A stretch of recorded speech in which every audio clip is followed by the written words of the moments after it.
네, 이번 시간에는 버튼에 대해서 살펴보도록 하겠습니다.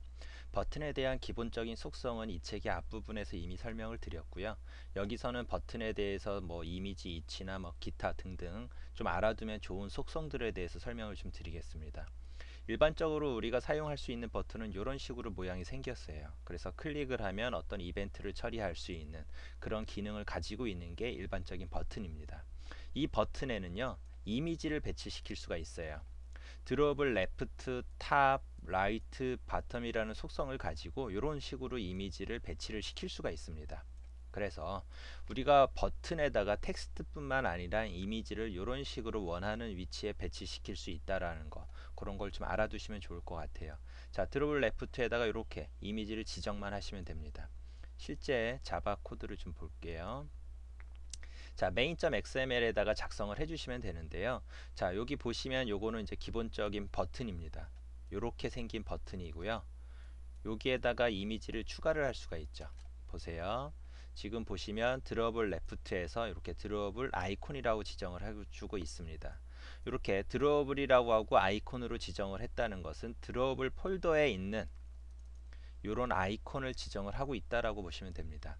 그래서 그 위치를 텍스트의 왼쪽, 위에, 그 오른쪽, 아래 배치를 하겠다라고 지정을 할 수가 있는 거예요. 그래서 그런 속성을 좀 이해를 하시고요. 자, 그 다음에 텍스트 위치도 변경을 할 수가 있습니다. 텍스트 위치는 이 그래비티라는 속성을 가지고 위치를 배치를 할 수가 있어요. 우리가 일반적으로 알고 있는 정렬이라는 뜻을 가지고 있는 영어 단어는 얼라인이죠. ALIGN, 그쵸? 요런 단어인데 안드로이드에서는 요런 의미 비슷하게 그래비티라는 의미를 쓰고 있어요. 그래서 이 그래비티 속성에다가 레프트, 탑 이런 식으로 지정을 하게 되면 그렇게 텍스트 문자들이 각각 지정된 속성에 따라서 배치를 하게 됩니다. 네, 그렇죠. 다양하게 배치를 시킬 수가 있습니다. 그리고 이런 속성 자체는 이렇게 하나씩만 지정할 수 있는 게 아니라 중복해서 같이 선언할 수도 있습니다.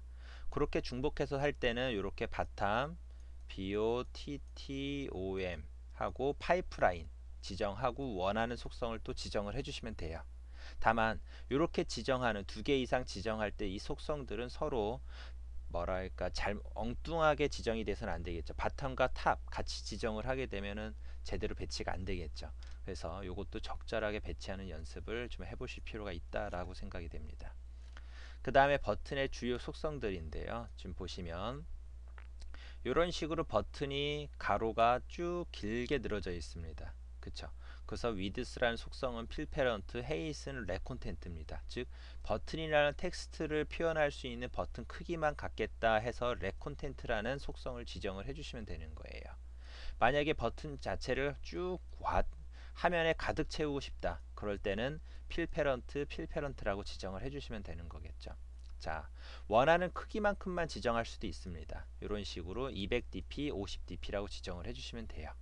자, dp라는 거는요, 디바이스 인디펜던트 픽셀이라는 뜻입니다. 원래는 DIP가 정식 명칭이고요. 요거를 줄여서 쓰는 게 바로 DP예요. 그래서 일반적으로 우리가 알고 있는 픽셀은 어떤 해상도에서도 항상 동일한 크기를 보여주지만 이 DP라는 건 해상도에 맞게 적절한 버튼의 크기를 보여줍니다. 버튼 텍스트 뷰 여러 뷰들에 다 지정을 할 수 있는 속성이라고 보시면 됩니다. 그래서 픽셀 대신 px라고 쓰는 것 대신 항상 dp라고 쓰는 연습을 좀 해주시는 게 좋아요. 습관적으로 이걸 쓰시는 게 가장 좋습니다. 자, 그 다음에 버튼에다가 배경 색상을 지정을 할 수가 있는데요. 지금 이 교재는 흑백으로 나와 있어서 속성이 안 보입니다. 하지만 이렇게 백그라운드에다가 이런 식으로 지정을 해줄 수가 있어요. 그래서 앞에 두 자부터 해서 R, G, B 속성을 가리키는 거예요. 레드, 그린, 블루 이런 식으로 지정을 하는 거라 보시면 됩니다. 자, 그 다음에 백그라운드에다가 색상이 아니라 이미지를 지정을 할 수도 있어요. 이런 식으로. 그래서 버튼에다가 백그라운드를 이런 식으로 지정을 하게 되면 실제 버튼 모양이 사라져 버립니다. 자, 이 얘기는 뭐냐면요, 우리가 원한다면 버튼의 모양을 바꿀 수 있다는 얘기입니다. 여기다가 버튼을 지정을 해주면, 우리가 원하는 이미지를 지정을 해주면 그게 버튼처럼 되는 거죠. 실제 버튼도 백그라운드 이미지를 버튼처럼 지정을 했기 때문에 버튼이 된 것뿐이에요. 그런 거 좀 기억을 해주시고요. 그 다음에 백그라운드 쪽에다가 이렇게 안드로이드에서 제공을 하고 있는 트랜스페런트라는 속성을 지정을 해줄 수가 있어요. 요건 투명입니다.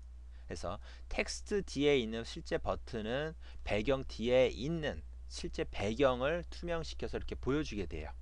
그래서 버튼 모양이 없다라고 보시면 됩니다. 그래서 그런 속성들을 좀 살펴봤고요. 자, 버튼과 레이아웃의 배경 설정하는 것도 좀 간단히 볼게요.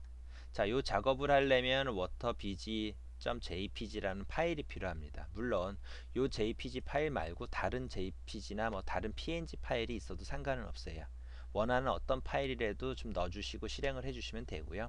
그렇지 않으면 소스 받으셔서 그대로 실행을 해보셔도 상관은 없습니다.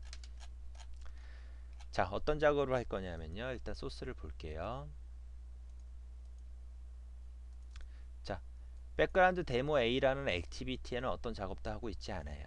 단지 드러블 쪽에다가 워러라는 이미지 파일을 하나 넣었고요. 이 이미지 파일은 어떻게 생겼냐면 이렇게 생겼습니다.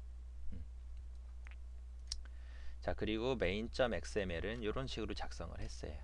자, 백그라운드 지정한 거, 그 다음에 뷰라고 해서 요건 아무것도 지정 안 한 거예요.